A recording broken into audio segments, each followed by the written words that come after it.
I didn't like how they ended it, and it itches. I don't like it. And so obviously I want to make it something else. I never really liked Ginny's character in the book. I feel like they wrote off like such an amazing chance for her to be such an amazing young woman who is very self-established, very like she has her own territory, very evolved in sports and jinxes, and minimized her to be someone who is idolized by men, by like younger men, by boys.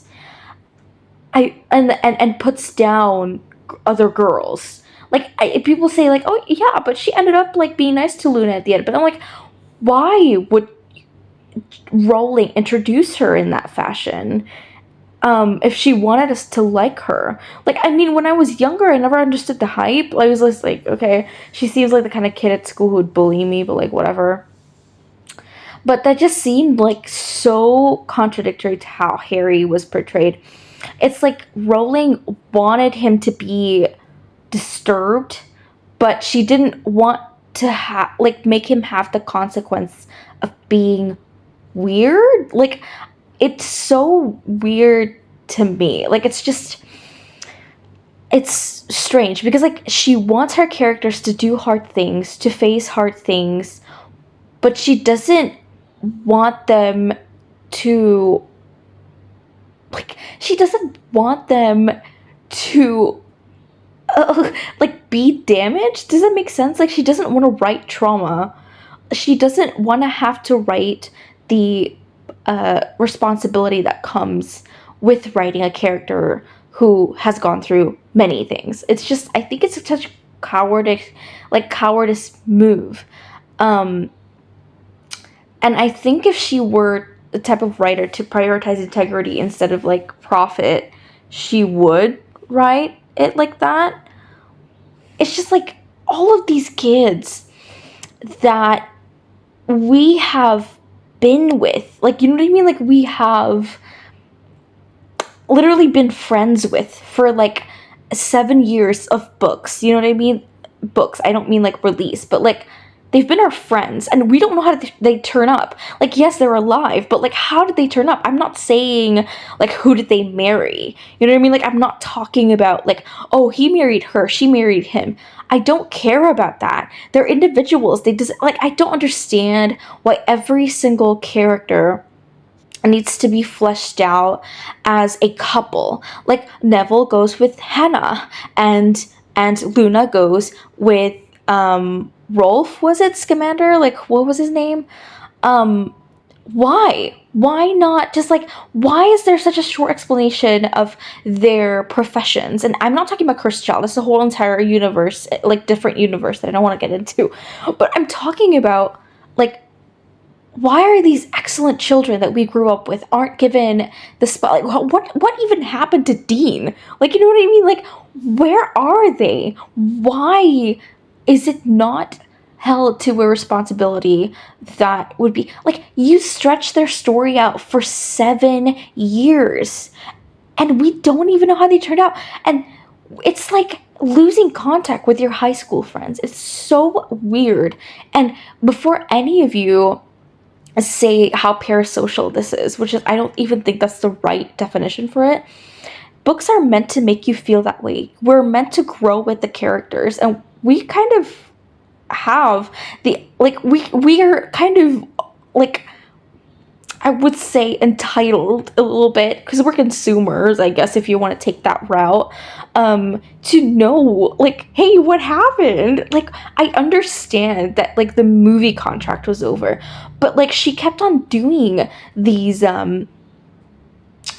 unnecessary side quests. Like, she kept on doing, like, these like fantastic beasts, and even then she didn't really develop it well because like we were so interested. I personally was really intrigued by Newt Scamander and his storyline, and I was like really rooting for him. But then like the second and third movie, they focused on like newer characters, which made it feel like when Stranger Things started putting in all random characters to like incorporate in the show before it ended, and like none of them were like developed properly.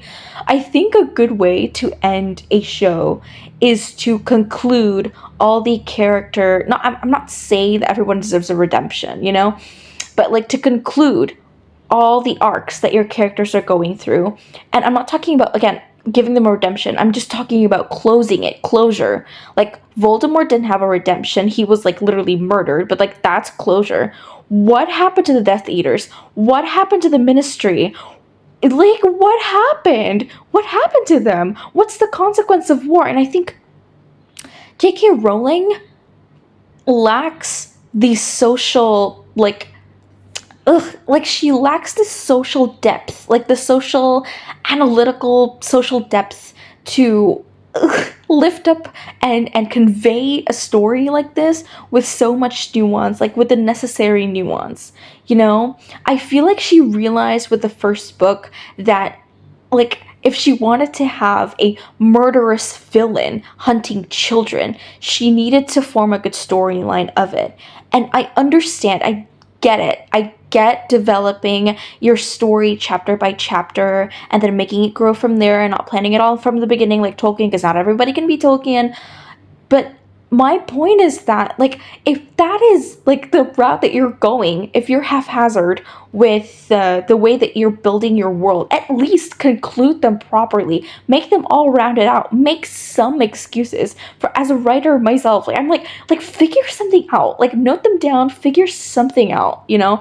And I just feel like with the amount of money that she's generating, I think she can take some time to sit down and think about it and conclude it. Like, I just don't think that, like, and, you know, whatever. Like, this could be, dealt with, like, this can be talked about in so much depth, and I don't feel like I'm giving it to you right now. This is just my thoughts, after writing a fan fiction that is set after the Hogwarts War, Battle of Hogwarts, and obviously way prior to the epilogue.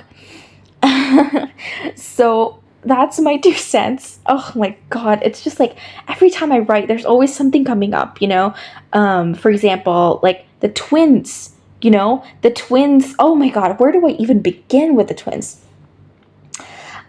She made them almost the same person with like no differentiating qualities. And now I'm confused on how to write them, and I know when it's my fault. Okay, I know when I can't figure a character out. This is not one of them. This is like I literally have no material to base George, which is, you know, I'm writing him, the character of, for the story, because like he, who is he after Fred? Like she should have explored that. Like, what an opportunity and what a book it would have been if instead of writing an epilogue, she could have just like written a whole other book and profited off that. I don't care if there's no movie from it, okay? Like, that would be beneficial. Like, go against your publishers. I don't know, she had enough money to do that. I'm just like so confused. But yeah, like throughout the stories, she like portrayed Fred and George to be like exactly the same person, like doubled. Like, it's almost like Tweedledee, Tweedledum. Is that their name? I don't know. But like, yeah, goofy twins that always like, you know, made a ruckus, whatever. Like, I get it. I get there's like a minor difference between their characters, that like Fred is a little bit more louder and like George is like a little bit more, I wouldn't say reserved. I wouldn't use that word. I would use calculative, because like, you know, Fred initiates the idea, George figures out how to do it, whatever. But that's them working in tandem. Who are they individually? Like, they're such major characters in the series that I just don't understand them, because there's not much to understand. Like, it's just that each character isn't consistent to their values. They don't have values that are consistent. Like, for example, Ginny is a tomboy who cares about what other girls, and calls Fleur a cow for some reason. it's just really weird. I feel like if she was a tomboy, she wouldn't care that much about it. Like, I've been friends with a lot of tomboys in my life. Like, a lot of them were similar to her, and like, it's just not something that goes along with her character. It's just, I feel like she wrote them all off as caricatures. I've reread the sixth book just recently, and there's been definitely a lot of points where I feel like oh god. There's been a lot of points that I feel was like, this shouldn't be written this way because this is not where humor comes in. There's a lot of times where she wrote humor to it be in such inappropriate timing that I feel like it just shouldn't have been there. And yeah, like, I don't know. It's just bad. And yeah, like, I think especially since I'm writing after the Battle of Hogwarts, it's just like I feel like when a senior party happens and then a big, like, bunch of confetti fall over, like, huge, like, flooding the halls of the school, and I'm like one janitor with one broom swooping all of that, not even a vacuum cleaner, not even like a Roomba, and I'm just like sweeping all of that. Like, I didn't even, no one told me to do this, but like, it itched me so badly that I was like, this, I need to do something about this. Like, I need to do something about this. So yeah, I guess like that's those are my thoughts right now. I'm gonna update you guys the more that I go through the story. And yeah.